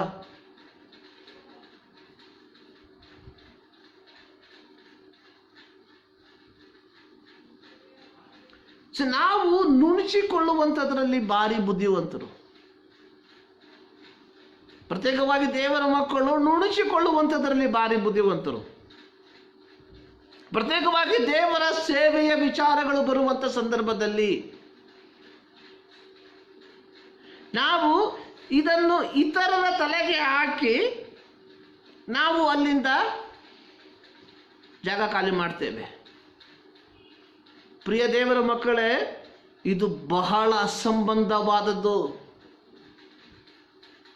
ಬಹಳ ಅಸಂಬದ್ಧವಾದಂಥ ಕಾರ್ಯಗಳನ್ನು ನಾವು ಮಾಡ್ತಾ ಇದ್ದೇವೆ ಪ್ರತ್ಯೇಕವಾಗಿ ದೇವರ ಸೇವೆಯಲ್ಲಿ. ಯಾಕೆಂದರೆ ನಾವು ಹೇಳುವಂಥದ್ದು, ಸುವಾರ್ತೆಯನ್ನು ಸಾರುವಂಥದ್ದು ಇದು ಸೋ ಅಂಡ್ ಸೋ. ಆ ಮಾಧ್ಯಮದವರು ಮಾಡ್ತಾರೆ, ಈ ಮಾಧ್ಯಮದವರು ಮಾಡ್ತಾರೆ. ಮಾಧ್ಯಮದ ಮೂಲಕವಾಗಿ ಸುವಾರ್ತೆಯನ್ನು ಸಾರುವುದಕ್ಕೆ ಅನೇಕ ದೇರ್ ಇಸ್ ಎ ಲಿಮಿಟೇಷನ್, ಅನೇಕ ಇತಿಮಿತಿಗಳಿವೆ. ಇತಿಮಿತಿಗಳನ್ನು ಮೀರಿ ನಾವು ಸುವಾರ್ತೆಯನ್ನು ಸಾರುವುದಕ್ಕೆ ಸಾಧ್ಯವಿಲ್ಲ. ಆದರೆ ಪ್ರಿಯ ದೇವರ ಮಕ್ಕಳೇ, 1 by 1 ಫೇಸ್ ಟು ಫೇಸ್ ಸೇವೆಯನ್ನು ನಾವು ಪ್ರತಿಯೊಬ್ಬರೂ ಮಾಡುವಂಥವರಾಗಿರಬೇಕು. ಸತ್ಯವೇದದಲ್ಲಿ ಹೇಳುವಂಥದ್ದು 1 ಕೊರಿಂಥ್ಯ 9ನೇ ಅಧ್ಯಾಯ 16ನೇ ವಾಕ್ಯದಲ್ಲಿ ನಾವು ನೋಡುವಂಥದ್ದು, ನಾನು ಸುವಾರ್ತೆಯನ್ನು ಸಾರಿದರೂ ಹೊಗಳಿಕೊಳ್ಳುವುದಕ್ಕೆ ನನಗೇನು ಆಸ್ಪದವಿಲ್ಲ. ಸಾರಲೇಬೇಕೆಂಬ ನಿರ್ಬಂಧ ನನಗುಂಟು. ಸಾರದಿದ್ದರೆ ನನ್ನ ಗತಿಯನ್ನು ಏನು ಹೇಳಲಿ? ಅದರ ಇಬ್ರಿಯ ಭಾಷೆಯಲ್ಲಿ ಅದು ಗ್ರೀಕ್ ಭಾಷೆಯ ತರ್ಜಮೆಯನ್ನು ಇಂಗ್ಲೀಷಲ್ಲಿ ನಾವು ಓದುವಂಥ ಸಂದರ್ಭದಲ್ಲಿ ಅಲ್ಲಿ ಬರೆಯಲ್ಪಟ್ಟಿರುವುದು, if for I preach the gospel nothing there is to me boasting, necessity for me is laid upon. Woe however to me be if not I should preach the gospel. ಅಂದರೆ ಕ್ರಿಸ್ತನ ಸುವಾರ್ತೆಯನ್ನು ಸಾರಿದರೂ ನನಗೆ ಏನೂ ಇಲ್ಲ, ಆದರೆ ನನ್ನ ಮೇಲೆ ಒಂದು ಭಾರವು ಇಡಲ್ಪಟ್ಟಿದೆ. Woe however to me be if not I should preach the gospel. ಅಂದರೆ ನಾನು ಈ ಸುವಾರ್ತೆಯನ್ನು ಸಾರದಿದ್ದರೆ ನನ್ನ ಗತಿ ಏನು ಹೇಳಲಿ ಎಂಬುದಾಗಿ ಹೇಳಿರುವಂಥದ್ದನ್ನು ನಾವು ನೋಡ್ತಾ ಇದ್ದೇವೆ. ಇಲ್ಲಿ ಪೌಲನು ಹೇಳುವಂಥದ್ದು, woe unto me if I do not preach the gospel. ಈ ಓ ಎಂಬ ಪದದ ಅರ್ಥವನ್ನು ನಾವು ಡಿಕ್ಷನರಿಗಳಲ್ಲಿ ನೋಡುವಾಗ ನಮಗೆ ಅರ್ಥವಾಗುವಂಥ ಪದಗಳು ಬರ್ತದೆ. ಪ್ರಿಯ ದೇವರ ಮಕ್ಕಳೇ, ಈ ಕನ್ನಡದಲ್ಲಿ ಅಯ್ಯೋ ಎಂಬ ಪದವನ್ನು ಉಪಯೋಗಿಸಿದ್ದಾರೆ. ಗ್ರೀಕ್ ಪದದಲ್ಲಿ ಓ ಎಂಬ ಪದಕ್ಕೆ ಉಪಯೋಗಿಸುವಂಥ ಅರ್ಥಗಳು ಗೊತ್ತಾ? ಕಹಿಯಾದ ದುಃಖ, ಈ ಸುವಾರ್ತೆಯನ್ನು ಸಾರದಿದ್ದರೆ ನನಗೆ ಅದು ಕಹಿಯಾದ ದುಃಖ. ಹೃದಯ ನೋವು, ಈ ಸುವಾರ್ತೆಯನ್ನು ಸಾರದಿದ್ದರೆ ಅದು ನನಗೆ ಹೃದಯ ನೋವು. ಶೋಚನೀಯ, ಈ ಸುವಾರ್ತೆ ಸಾರದಿದ್ದರೆ ನನ್ನ ಗತಿ ಶೋಚನೀಯವಾಗಿರುವಂಥದ್ದು. ಸಂಕಟಕರ, ಈ ಸುವಾರ್ತೆಯನ್ನು ಸಾರದಿದ್ದರೆ ಅದು ನನಗೆ ಸಂಕಟಕರವಾಗಿರ್ತದೆ. ಅತೃಪ್ತಿ, ಈ ಸುವಾರ್ತೆಯನ್ನು ಸಾರದಿದ್ದರೆ ನನಗದು ಅತೃಪ್ತಿಯನ್ನು ಉಂಟು ಮಾಡ್ತದೆ. ನಿರಾಶಾದಾಯಕ. ಸೊ ಈ ಅರ್ಥಗಳನ್ನು ಕೊಡುವಂಥದ್ದಾಗಿದೆ. ಓ ಅಂಟು me if I not preach the gospel. ಈ ಸುವಾರ್ತೆಯನ್ನು ಸಾರದಿದ್ದರೆ ನನ್ನ ಗತಿ ಅಯ್ಯೋ ಎಂದು ಹೇಳಲಿ. ಪ್ರಿಯ ದೇವರ ಮಕ್ಕಳೇ, ಸುವಾರ್ತೆಯನ್ನು ಸಾರಲೇಬೇಕೆಂಬಂಥ ನಿರ್ಬಂಧ ದೇವರು ಪ್ರತಿಯೊಬ್ಬರ ಜೀವಿತದಲ್ಲಿ ಇಟ್ಟಿದ್ದಾನೆ. It is mandatory to everyone to preach the gospel. ದೇವರ ಸುವಾರ್ತೆಯನ್ನು ಸಾರಬೇಕಾಗಿರುವಂಥದ್ದು ಅದು ಪ್ರತಿಯೊಬ್ಬರ ಆದ್ಯ ಕರ್ತವ್ಯವಾಗಿದೆ. ಯೇಸು ಸ್ವಾಮಿ ತನ್ನ ಐಹಿಕ ಸೇವೆಯನ್ನು ಪ್ರಾರಂಭಿಸಿದ್ದು ಗಲಿಲಾಯ ಸೀಮೆಯಿಂದ. ಮತ್ತಾಯನ ಸುವಾರ್ತೆ 4ನೇ ಅಧ್ಯಾಯದಲ್ಲಿ ನಾವು ಅದನ್ನು ನೋಡುವಂಥವರಾಗಿದ್ದೇವೆ. 4ನೇ ಅಧ್ಯಾಯದಲ್ಲಿ ನಾವು ನೋಡುವಂಥದ್ದು ಅದರ 13ನೇ ವಾಕ್ಯದಿಂದ, ಬಳಿಕ ನಜರೇತ್ ಎಂಬ ಊರನ್ನು ಬಿಟ್ಟು ಜೆಬುಲೋನ್, ನೆಫ್ತಾಲಿಮ್ ಎಂಬ ನಾಡುಗಳಿಗೆ ಬಂದು ಸಮುದ್ರ ಹತ್ತಿರದಲ್ಲಿರುವ ಕಪೆರ್ನೌಮ್ ಎಂಬ ಊರಿನಲ್ಲಿ ಮನೆ ಮಾಡಿಕೊಂಡಿದ್ದನು. ಜೆಬುಲೋನ್ ಸೀಮೆ ಮತ್ತು ನೆಫ್ತಾಲಿಮ್ ಸೀಮೆ, ಯೋರ್ದಾನ್ ಆಚೆ ಸಮುದ್ರದ ಕಡೆಗಿರೋ ಸೀಮೆ, ಅನ್ಯ ಜನಗಳಾಗಿರುವ ಗಲಿಲಾಯ ಸೀಮೆ, ಕತ್ತಲಲ್ಲಿ ವಾಸಿಸಿದ ಈ ಜನರಿಗೆ ದೊಡ್ಡ ಬೆಳಕು ಕಾಣಿಸಿತು. ಕಾರ್ಗತ್ತಲಾದ ದೇಶದಲ್ಲಿದ್ದವರಿಗೆ ಸೂರ್ಯೋದಯವಾಯಿತು ಎಂಬುದು. ಅಂದಿನಿಂದ ಯೇಸು ಪರಲೋಕ ರಾಜ್ಯವು ಸಮೀಪಿಸಿತು, ದೇವರ ಕಡೆಗೆ ತಿರುಗಿಕೊಳ್ಳಿರಿ ಎಂದು ಸಾರಿ ಹೇಳುವುದಕ್ಕೆ ಪ್ರಾರಂಭಿಸಿದನು. ಇಲ್ಲಿ ಯೇಸು ಸ್ವಾಮಿ ತನ್ನ ಐಹಿಕ ಸೇವೆಯನ್ನು ಪ್ರಾರಂಭಿಸಿದಂಥ ಸಂದರ್ಭವನ್ನು ನಾವು ನೋಡ್ತಾ ಇದ್ದೇವೆ. ಯೇಸು ಸ್ವಾಮಿ ತನ್ನ ಸೇವೆಯನ್ನು ಪ್ರಾರಂಭಿಸಿದ್ದು ಗಲಿಲಾಯ ಸೀಮೆಯಿಂದ. ಗಲಿಲಾಯ ಸೀಮೆಯ ಕುರಿತಾಗಿ ಬರೆದಿರುವಂಥದ್ದು ಅನ್ಯ ಜನಗಳಿರುವ ಗಲಿಲಾಯ ಸೀಮೆ. ಅನ್ಯ ಜನಗಳಿರುವ ಗಲಿಲಾಯ ಸೀಮೆ ಅಂದರೆ ನಾವು ಸುವಾರ್ತೆಯನ್ನು ಸಾರಬೇಕಾಗಿರುವಂಥದ್ದು ಅನ್ಯ ಜನಗಳಿರುವಂಥ ಸ್ಥಳದಲ್ಲಿ, ಅಂದರೆ ಸುವಾರ್ತೆಯು ಸಾರಲ್ಪಡದೇ ಇರುವಂಥ ಸ್ಥಳಗಳಲ್ಲಿ. 4 ಗೋಡೆಗಳ ಮಧ್ಯದಲ್ಲಿ ಸುವಾರ್ತೆಯನ್ನು ಸಾರುವಂಥದ್ದು ಅಲ್ಲ ಕ್ರಿಸ್ತನು ಇಲ್ಲಿ ಹೇಳುವಂಥದ್ದು. ಅನ್ಯ ಜನರು ಇದುವರೆಗೂ ಅಲ್ಲಿ ಬರೆದಿರುವಂಥದ್ದು ನಾವು ನೋಡ್ತಾ ಇದ್ದೇವೆ. ಕಾರ್ಗತ್ತಲಾದ ದೇಶದಲ್ಲಿದ್ದವರಿಗೆ ಸೂರ್ಯೋದಯವಾಯಿತು. ಕತ್ತಲಲ್ಲಿ ವಾಸಿಸಿದ ಈ ಸೀಮೆಗಳ ಜನರಿಗೆ ದೊಡ್ಡ ಬೆಳಕು ಕಾಣಿಸಿತು. ಪ್ರಿಯ ದೇವರ ಮಕ್ಕಳೇ, ಸುವಾರ್ತೆಯನ್ನು ಸಾರಬೇಕು, ಆದರೆ ಅದನ್ನು ಎಲ್ಲಿ ಸಾರಬೇಕು ಎಂಬುವಂಥದ್ದನ್ನು ಸತ್ಯವೇದ ಸ್ಪಷ್ಟವಾಗಿ ಬರೆದಿರುವಂಥದ್ದನ್ನು ನಾವು ನೋಡ್ತೇವೆ. ಯೇಸು ಸ್ವಾಮಿ ತನ್ನ ಸೇವೆಯನ್ನು ಪ್ರಾರಂಭಿಸಿದ್ದು ಕತ್ತಲೆಯಲ್ಲಿ ವಾಸಿಸಿದಂಥ ಸೀಮೆಗಳ ಜನರಿಗೆ, ಕಾರ್ಗತ್ತಲಾದ ದೇಶದಲ್ಲಿ ವಾಸಿಸುತ್ತಿದ್ದಂಥ ಜನರಿಗೆ ತನ್ನ ಸುವಾರ್ತೆಯನ್ನು ಸಾರುವುದಕ್ಕೆ ಪ್ರಾರಂಭ ಮಾಡಿದ ಸೇವೆ ಏನಾಗಿದೆ? ಪರಲೋಕ ರಾಜ್ಯವು ಸಮೀಪವಾಯಿತು, ದೇವರ ಕಡೆಗೆ ತಿರುಗಿಕೊಳ್ಳಿರಿ.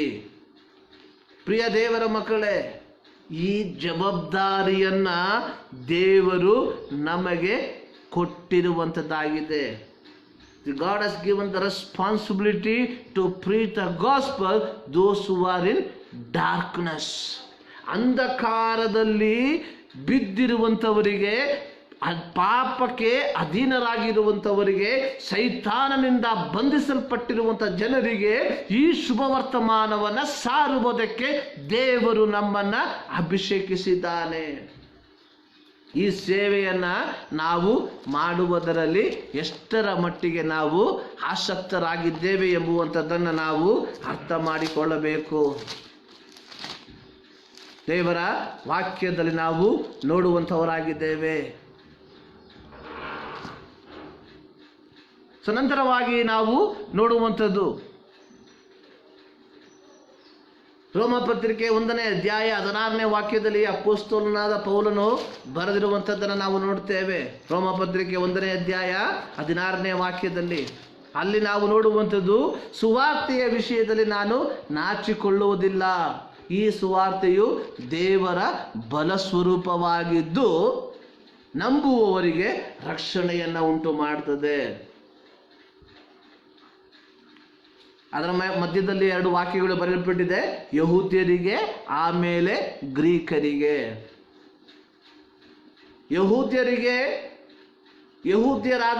ಯಹೂದ್ಯರಾಗಿರುವುದರಿಂದ ಅವರು ರಕ್ಷಣೆ ಹೊಂದುತ್ತಾರೆ ಎಂಬುದಾಗಿ ಅಲ್ಲ, ಯಾರು ನಂಬುತ್ತಾರೋ ಅವರು ರಕ್ಷಣೆಯನ್ನು ಹೊಂದುತ್ತಾರೆ.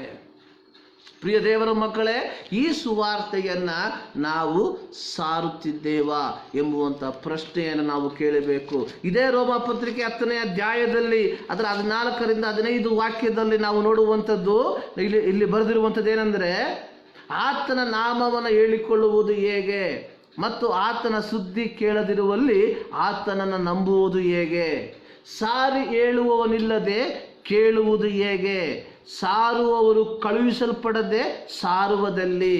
ಇದಕ್ಕೆ ಸರಿಯಾಗಿ ಶುಭದ ಸುವಾರ್ತೆಯನ್ನು ಸಾರುವವರ ಪಾದಗಳು ಎಷ್ಟೋ ಅಂದವಾಗಿದೆ ಎಂದು ಬರೆಯಲ್ಪಟ್ಟಿದೆ. ಅಂದರೆ ಯೆಶಾಯ ಪ್ರವಾದನ ಪುಸ್ತಕದಲ್ಲಿ ಬರೆದಿರುವಂಥ ಅದೇ ಪ್ರವಾದನಾ ವಾಕ್ಯಗಳನ್ನು ಅಪೊಸ್ತಲನಾದ ಪೌಲನು ರೋಮ ಪತ್ರಿಕೆಯಲ್ಲಿ ಉಪಯೋಗಿಸಿರುವಂಥದ್ದನ್ನು ನಾವು ನೋಡ್ತಾ ಇದ್ದೇವೆ. ಆದರೆ ಈ ವಾಕ್ಯ ಪಾದಗಳನ್ನು ಆತನು ಉಪಯೋಗಿಸುವುದಕ್ಕಿಂತ ಮುಂಚಿತವಾಗಿ ಕೆಲವು ವಿಚಾರಗಳನ್ನು ಅಲ್ಲಿ ಬರೆದಿರುವಂಥದ್ದನ್ನು ನಾವು ನೋಡುತ್ತೇವೆ.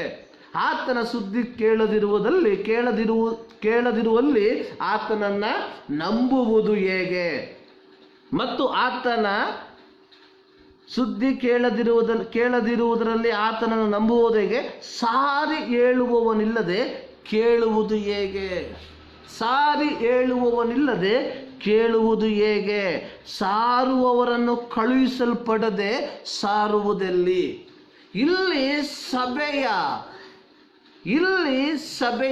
ಇಲ್ಲಿ ಕುಟುಂಬದ ಜವಾಬ್ದಾರಿಯನ್ನು ಸ್ಪಷ್ಟವಾಗಿ ಬರೆದಿರುವಂಥದ್ದನ್ನು ನಾವು ನೋಡುತ್ತೇವೆ. 1, ಸಾರುವವರು ಕಳುಹಿಸಲ್ಪಡಬೇಕು.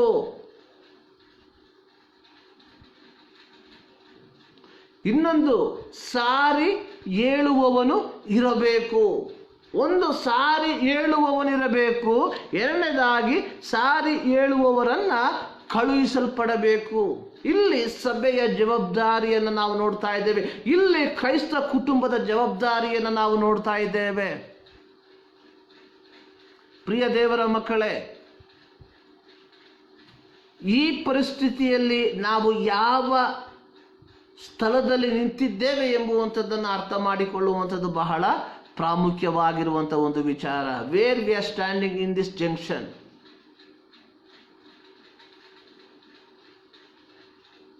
ಇಲ್ಲಿ ಅಪೊಸ್ತಲನಾದ ಪೌಲನು ಬಹಳ ಸ್ಪಷ್ಟವಾಗಿ ಹೇಳ್ತಾ ಇದ್ದಾನೆ ಸತ್ಯವೇದದಲ್ಲಿ, ಸಾರುವವರು ಕಳುಹಿಸಲ್ಪಡದೆ ಸಾರುವುದೆಲ್ಲಿ. ಇದಕ್ಕೆ ಸರಿಯಾಗಿ ಶುಭದ ಸುವಾರ್ತೆಯನ್ನು ಸಾರುವವರ ಪಾದಗಳು ಎಷ್ಟೋ ಅಂದವಾಗಿದೆ ಎಂದು ಬರೆಯಲ್ಪಟ್ಟಿದೆ. ಅಂದರೆ ಈ ಸುವಾರ್ತೆಯನ್ನು ಸಾರುವವನ ಪ್ರಾರಂಭದಲ್ಲಿ ನಾವು ನೋಡಿದ್ವಿ, ಈ ಸುವಾರ್ತೆಯನ್ನು ಸಾರುವವನ ಪಾದಗಳು, ದೂತನ ಪಾದಗಳು ಎಷ್ಟೋ ಅಂದವಾಗಿದೆ. ಅಂದರೆ ಈ ಸುವಾರ್ತೆಯನ್ನು ತೆಗೆದುಕೊಂಡು ಹೋಗುವಂಥವನು ಅವರಿಗೆ ದೂತನಾಗಿರ್ತಾನೆ. ದೇವರು ನಮ್ಮನ್ನ ಈ ಲೋಕದಲ್ಲಿ ಒಬ್ಬೊಬ್ಬ ದೂತರಾಗಿ ಇಟ್ಟಿದ್ದಾನೆ. ದೂತರು ಎಂಬುದಾಗಿ ಹೇಳುವಾಗ ಮೆಸೆಂಜರ್, ಸಂದೇಶವನ್ನ ತಲುಪಿಸುವಂಥವನು. ನಾವು ದೇವರ ಸಂದೇಶವನ್ನ ತಲುಪಿಸುವಂತಹ ಜವಾಬ್ದಾರಿಯಲ್ಲಿ ಎಷ್ಟರ ಮಟ್ಟಿಗೆ ಆಸಕ್ತರಾಗಿದ್ದೇವೆ.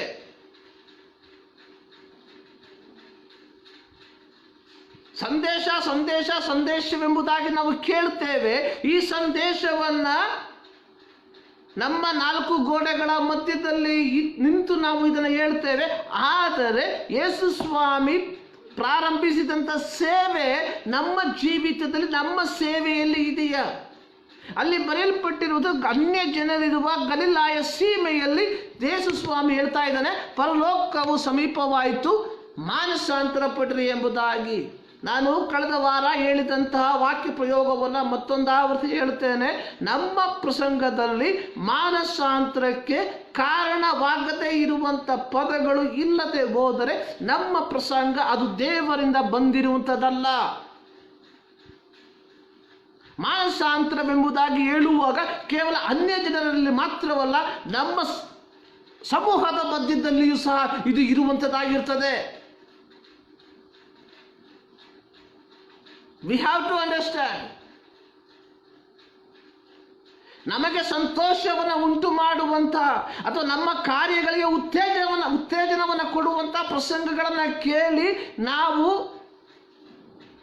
ಜೀವಿಸುವುದಕ್ಕೋಸ್ಕರವಾಗಿ ಅಲ್ಲ. ನಾವು ದೇವರ ವಾಕ್ಯವನ್ನು ಸಾರುವಂಥದ್ದು ದೇವರ ವಾಕ್ಯಾನುಸಾರವಾಗಿ, ಸಂದರ್ಭಕ್ಕನುಸಾರವಾಗಿರಬೇಕು.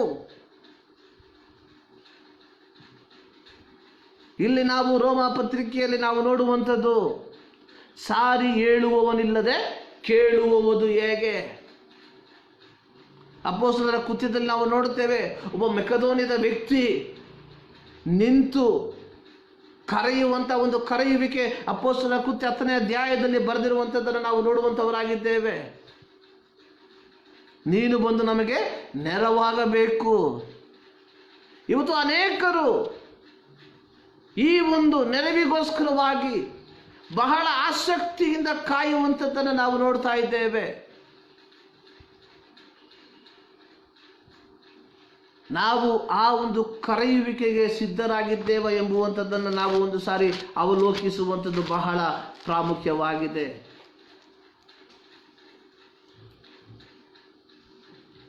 ಪ್ರಿಯ ದೇವರ ಮಕ್ಕಳೇ,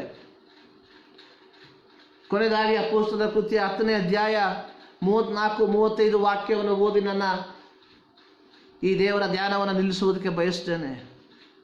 ಆಗ ಪೇತ್ರನು ಉಪದೇಶ ಮಾಡಲಾರಂಭಿಸಿ ಹೇಳಿದ್ದೇನೆಂದರೆ, ದೇವರು ಪಕ್ಷಪಾತಿಯಲ್ಲ.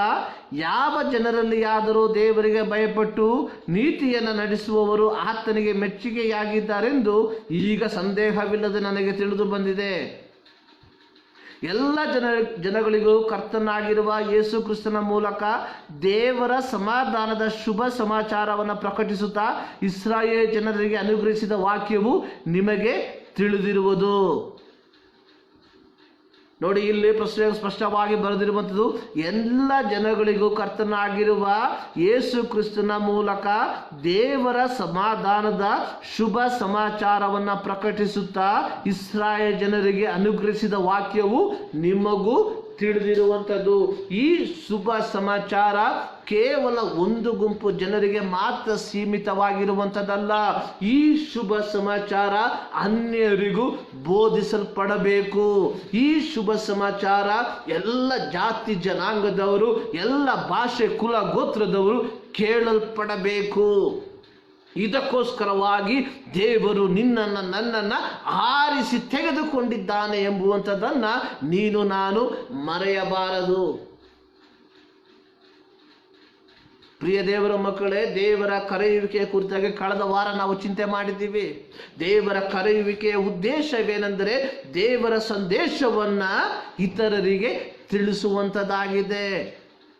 ಈ ಅಪೊಸ್ತಲರ ಕೃತ್ಯ 10ನೇ ಅಧ್ಯಾಯವನ್ನು ಓದುವಂಥ ಸಂದರ್ಭದಲ್ಲಿ ನಮಗೆ ಗೊತ್ತಾಗ್ತದೆ ಪೇತ್ರನಿಗೆ ಲಭಿಸಿದಂತಹ ಒಂದು ದರ್ಶನ. ಆದರೆ ಪೇತ್ರನು ತಾನು ಲಭಿಸಿದಂಥ ದರ್ಶನವನ್ನು ಅವನು ಏನು ಮಾಡ್ತಾನೆ, ಅಲ್ಲಗಳೆಯುವಂಥದ್ದನ್ನು ನಾನು ನೋಡ್ತೇನೆ. ಪೇತ್ರನು ಹೇಳುವಂಥದ್ದನ್ನು, ನಾನು ಯಾವುದೇ ಅಶುದ್ಧ ಪದಾರ್ಥವನ್ನು ತಿಂದವನಲ್ಲ. 2 ಜೋಳಿಗೆಗಳು ಮೇಲಿಂದ ಇಳಿದು ಬಂದಿರುವಂಥದ್ದನ್ನು ನಾವು ನೋಡ್ತಾ ಇದ್ದೇವೆ. ಸಕಲ ವಿಧವಾದ ಪ್ರಾಣಿಗಳು. ಸರ್ವಶಕ್ತನಾದ ದೇವರು ಹೇಳುವಂಥದ್ದು, ನೀನು ಇವುಗಳನ್ನು ಏನು ಇಲ್ಲೇ ಪೇತ್ರನೇ ಎದ್ದು ಕೊಯ್ದು ತಿನ್ನು ಎಂದು ವಾಣಿ ಕೇಳಿಸಿತು. ಪೇತ್ರನು, ಬೇಡವೇ ಬೇಡ ಸ್ವಾಮಿ, ನಾನು ಎಂದು ಓಲೆ ಪದಾರ್ಥವನ್ನಾಗಲಿ ಅಶುದ್ಧ ಪದಾರ್ಥವನ್ನಾಗಲಿ ತಿಂದವನಲ್ಲ ಅಂದನು. ದೇವರು ಶುದ್ಧ ಮಾಡಿದ್ದನು, ನೀನು ಓಲೆಯನ್ನ ಬೇಡದೆಂದು ತಿರುಗಿ 2ನೇ ಸಾರಿ ಅವನಿಗೆ ವಾಣಿಯಾಯಿತು. 2 ಸಾರಿ ಆತನ ದರ್ಶನವನ್ನು ಕಂಡ. ಅದಾದ ನಂತರವಾಗಿ ಕೊರ್ನೇಲಿಯನನ್ನು ಕಳುಹಿಸಿದಂಥ 2 ವ್ಯಕ್ತಿಗಳು ಪೇತ್ರನನ್ನು ಹುಡುಕಿಕೊಂಡು ಬಂದಂಥ ವಿಚಾರ ನಮಗೆ ಗೊತ್ತಿರುವಂಥ ವಿಚಾರಗಳು. ನಂತರವಾಗಿ ಅವರೊಟ್ಟಿಗೆ ಪೌಲನು ಕೊರ್ನೇಲಿಯನ ಮನೆಗೆ ಹೋದ. ಅಲ್ಲಿ ನಡೆಸಿದಂಥ ದೇವರ ಸಂದೇಶದ ಭಾಗವನ್ನು ನಾವು ಈಗ ಓದಿದ್ದೇವೆ. ದೇವರು ಪಕ್ಷಪಾತಿಯಲ್ಲ. ಪ್ರಿಯ ದೇವರ ಮಕ್ಕಳೇ, ಈ ಶುಭ ಸಂದೇಶವನ್ನು ಸಾರುವಂಥ ಜವಾಬ್ದಾರಿ ನಮ್ಮ ಮೇಲೆ ಇದೆ. ಆದುದರಿಂದ ನಾನು ಪ್ರಾರಂಭದಲ್ಲಿ ಹೇಳಿದೆ, ಐ ಆಮ್ ದ ಸೆಂಟರ್. ನನ್ನ ಮುಂದ, ನನ್ನ ಹಿಂದೆ, ನನ್ನ ಎಡ, ನನ್ನ ಪಕ್ಕ ಇರುವಂಥ ವ್ಯಕ್ತಿಗಳಿಗೆ ಶುಭ ವರ್ತಮಾನವನ್ನು ಸಾರುವಂಥ ಜವಾಬ್ದಾರಿ ಅದು ಸಭೆಯ ಜವಾಬ್ದಾರಿ ಅಲ್ಲ. ಆ ಜವಾಬ್ದಾರಿ ಯಾವುದು ಸಂಘ ಸಂಸ್ಥೆಗಳಿಗೆ ಸೀಮಿತವಾಗಿರುವಂಥದ್ದಲ್ಲ. ಆ ಜವಾಬ್ದಾರಿ ನಿನ್ನದಾಗಿದೆ. That is your responsibility. ನಿನಗೆ ಲಭಿಸಿರುವಂಥ ಶುಭ ಸಮಾಚಾರವನ್ನು ನಿನ್ನ ಮುಂಭಾಗದಲ್ಲಿರುವಂಥ ವ್ಯಕ್ತಿಗಳಿಗೆ, ನಿನ್ನ ಹಿಂಭಾಗದಲ್ಲಿರುವಂಥ ವ್ಯಕ್ತಿಗಳಿಗೆ, ನಿನ್ನ ಅಕ್ಕಪಕ್ಕದಲ್ಲಿರುವಂಥ ವ್ಯಕ್ತಿಗಳಿಗೆ ತಿಳಿಸುವಂಥದ್ದು ನಿನ್ನ ಜವಾಬ್ದಾರಿಯಾಗಿದೆ. ಶುಭ ಸಂದೇಶವನ್ನು ಎಲ್ಲರಿಗೂ ತಲುಪಿಸುವಂಥದ್ದು ಪ್ರತಿಯೊಬ್ಬ ಕ್ರೈಸ್ತನ ಆದ್ಯ ಕರ್ತವ್ಯವಾಗಿರಬೇಕು.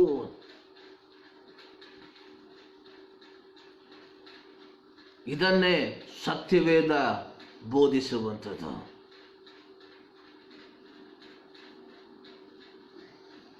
ಪೌಲನಿಗೆ ಲಭಿಸಿದಂಥ ದರ್ಶನದ ಕುರಿತಾಗಿ ನಾವು ಕೇಳಿದ್ವಿ. ಪೆಕ್ಕದೋನಿನ ದರ್ಶನವನ್ನು ಕುರಿತಾಗಿ ನಾವು ಕೇಳಿದ್ದೀವಿ. ಅದರ ಮೂಲಕವಾಗಿ ಫಿಲಿಪಿಯದಲ್ಲಿ ಸಭೆಯ ಪ್ರಾರಂಭವಾದದನ್ನು ನಾವು ನೋಡ್ತಾ ಇದ್ದೇವೆ ಸತ್ಯವೇದದಲ್ಲಿ.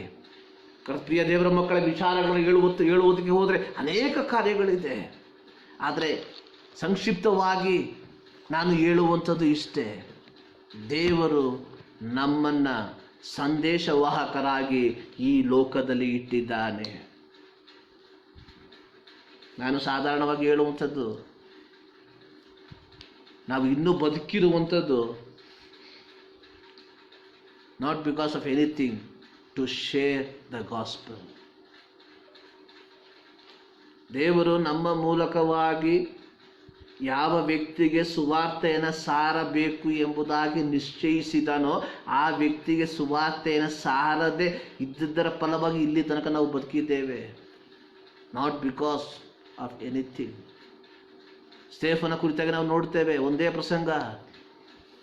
ಆ ಗೇಹಜಿಗೆ ಸುವಾರ್ತೆಯನ್ನು ಸುವಾರ್ತೆಯನ್ನು ತಿಳಿಸಲ್ಪಡಬೇಕು ಎಂಬುದಾಗಿತ್ತು ಸ್ಟೇಫನ ಒಂದೇ ಒಂದು ಮಿಷನ್. ಆ ಮಿಷನ್ ಮುಗಿತು. ಅವನು ತನ್ನ ಈ ಲೋಕ ಯಾತ್ರೆಯನ್ನು ಮುಗಿಸಿ ಹೇಳ್ತಾ ಇದ್ದಾನೆ, ಪರಲೋಕ ತೆರೆದಿರುವಂಥದ್ದನ್ನು, ಮನುಷ್ಯ ಪುತ್ರನು ಕುಳಿತಿರುವಂಥದ್ದನ್ನು ನೋಡ್ತೇನೆ ಎಂಬುದಾಗಿ ಬಹಳ ಸಂತೋಷವಾಗಿ ಹೇಳಿದ ತನ್ನ ಯಾತ್ರೆಯನ್ನು ಮುಗಿಸ್ಕೊಂಡು ಹೋದ. Why we are still living? Not because we are so holy people. ದೇವರು ನಮ್ಮ ಮೂಲಕವಾಗಿ ಒಂದು ಉದ್ದೇಶ ಇಟ್ಟಿದ್ದಾನೆ. ಆ ಉದ್ದೇಶ ಇದುವರೆಗೂ ನಮ್ಮ ಜೀವಿತದ ಮೂಲಕವಾಗಿ ನೆರವೇರಲಿಲ್ಲ. Once the mission complete, finish, ಆಮೇಲೆ ಅದ್ರ ಬಗ್ಗೆ ಯಾರು ಯೋಚನೆ ಮಾಡಲ್ಲ. ಮಿಷನ್ ಕಂಪ್ಲೀಟ್ ಆಗಲಿಲ್ಲ, again we have to start. Once mission complete, ಅಲ್ಲಿಗೆ ಮುಗಿತಲ್ಲಿ ನೆಕ್ಸ್ಟ್ ಮಿಷನ್. ಅದು ದೇವರು ಬೇರೊಬ್ಬ ವ್ಯಕ್ತಿನ ಹಿಡ್ಕೊಳ್ತಾನೆ. ನಮ್ಮ mission, where is our mission? ಪೌಲನು ಹೇಳುವಂಥದ್ದು, ಸುವಾರ್ತೆಯನ್ನು ಸಾರದಿದ್ದರೆ ನನಗೆ ಅಯ್ಯೋ ಕಷ್ಟ. ಪ್ರಿಯ ದೇವರ ಮಕ್ಕಳೇ, ದೇವರ ಸುವಾರ್ಥ ಸಂದೇಶ ವಾಹಕರಾಗಿ ದೇವರು ನಮ್ಮನ್ನು ಈ ಸ್ಥಳದಲ್ಲಿ, ಈ ಜಾಗದಲ್ಲಿ ಇಟ್ಟಿದ್ದಾನೆ. ದೇವರ ಆ ಉದ್ದೇಶವನ್ನು ನಮ್ಮ ಜೀವಿತದಲ್ಲಿ ನಾವು ನೆರವೇರಿಸಿದ್ದೇವ ಎಂಬುವಂಥ ಒಂದು ಪ್ರಶ್ನೆಯನ್ನು ನಿಮ್ಮ ಮಧ್ಯದಲ್ಲಿ ಇಡ್ತೇನೆ. Let us close your eyes. ಸರ್ವಶಕ್ತನಾದ ದೇವರೇ, ಬತ್ತದ ಆವರ್ತಿ ನಿಮ್ಮ ಸನ್ನಿಧಾನಕ್ಕೆ ನಾವು ಸೇರಿ ಬರ್ತಾ ಇದ್ದೇವೆ. ದೇವರೇ, ನಿಮ್ಮ ಸಂದೇಶ ವಾಹಕರಾಗಿ ನಮ್ಮನ್ನು ಈ ಲೋಕದಲ್ಲಿ ಇಟ್ಟಿದ್ದಕ್ಕಾಗಿ ನಿನಗೆ ಸ್ತೋತ್ರ. ಪ್ರತ್ಯೇಕವಾಗಿ ಪಟ್ಟಣದಲ್ಲಿ ನಮ್ಮನ್ನು ಇಟ್ಟಿದ್ದೀ, ಅದಕ್ಕಾಗಿ ನಿನಗೆ ಸ್ತೋತ್ರ. ದೇವರೇ, ನೀನು ಉದ್ದೇಶಿಸಿರುವಂತಹ ಒಂದು ಸೇವೆಯನ್ನು ನಮ್ಮ ಜೀವಿತದ ಮೂಲಕವಾಗಿ ಮಾಡಿ ತೀರಿಸುವಂತೆ ನಿನ್ನ ಕೃಪೆ ಮಾಡು ಕರ್ತನೆ. ಮತ್ತೊಂದು ಆವರ್ತಿ ಕರ್ತನೆ, ಈ ಆರಾಧನೆಯನ್ನು ನಿಮ್ಮ ಕರಗಳಿಗೆ ಒಪ್ಪಿಸಿ ಕೊಡ್ತಾ ಇದ್ದೇವೆ. ಈ ಆರಾಧನೆ ಮೂಲಕವಾಗಿ ನಮ್ಮ ಸಂಗಡದಿಂದ ಮಾತನಾಡಿದ್ದೀವಿ, ಅದಕ್ಕಾಗಿ ನಿನಗೆ ಸ್ತೋತ್ರ. ಈ ಶಬ್ದವನ್ನು ಕೇಳಿರುವಂತಹ ಪ್ರತಿಯೊಬ್ಬರನ್ನ ಮತ್ತೊಂದು ಆವರ್ತಿ ನಿನ್ನ ಕರಗಳಿಗೆ ಒಪ್ಪಿಸಿ ಕೊಡ್ತಾ ಇದ್ದಾನೆ. ಆಶೀರ್ವದಿಸಪ್ಪ ಸ್ವಾಮಿ. ಎಲ್ಲ ಸ್ತುತಿ ಘನ ಮಾನ ಮಹಿಮೆ ನಿಮಗೆ ಮಾತ್ರ ಸಮರ್ಪಿಸುತ್ತಾ, ಎಲ್ಲ ನಮಗಾಗಿ ಜೀವ ಕೊಟ್ಟಂಥ ಯೇಸು ಕ್ರಿಸ್ತನ ಒಂದು ನಾಮದಲ್ಲಿ ಬೇಡುತ್ತೇವೆ ನಮ್ಮ ಪ್ರೀತಿಯ ತಂದೆಯೇ. ನಮ್ಮ ಕರ್ತನಾದ ಯೇಸು ಕ್ರಿಸ್ತನ ಕೃಪೆ, ತಂದೆಯಾದ ದೇವರ ಪ್ರೀತಿ, ಪವಿತ್ರ ಆತ್ಮನ ಅನ್ಯೋನ್ಯತೆ ನಾವು ಪ್ರಾರ್ಥಿಸಿದಂಥ ಎಲ್ಲ ಪ್ರಾರ್ಥನೆಗಳ ಮೇಲೆ ಇಂದಿನ ಸದಾ ಕಾಲವು ನೆಲೆಗೊಂಡಿರಲಿ. ಆಮೇನ್. ಸೊ ದೇವರು ನಿಮ್ಮೆಲ್ಲರನ್ನ ಧಾರಾಳವಾಗಿ ಆಶೀರ್ವದಿಸಲಿ. May God bless you.